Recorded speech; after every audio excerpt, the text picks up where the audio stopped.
Hello and welcome to this Cybelec video, in which we'll show you how to create and personalize your own tools in your CybTouch numerical control. For this example, we'll create a new punch. To do that, let's access the punch tool page by touching here. The punch currently being used is displayed. We would like to create a punch like this one. First thing to do is fill in the basic characteristics of our new punch, the angle and radius of its tip, its height and its resistance.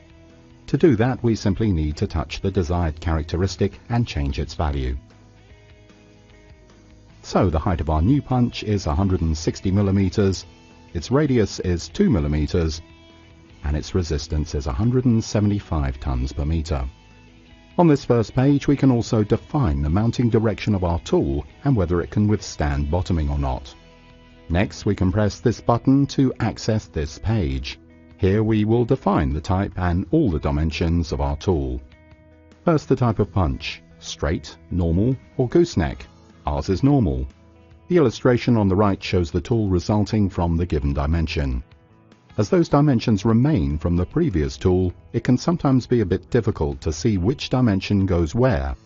In this case, simply touch the illustration to display the default image of the punch, like this.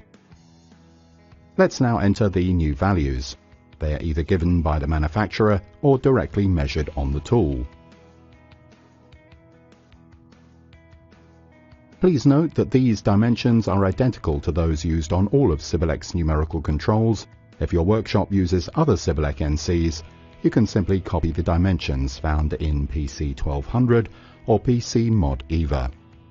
Two more parameters are available: Safety XS, which determines the security distance between the tool and the back gauge for X-axis, and X correction if the punch is not perfectly aligned.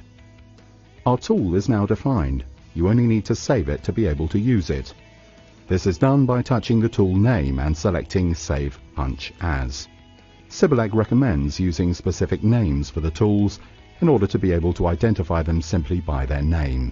A convention is given in the user manual. Our little demonstration is now complete. We hope you enjoyed it.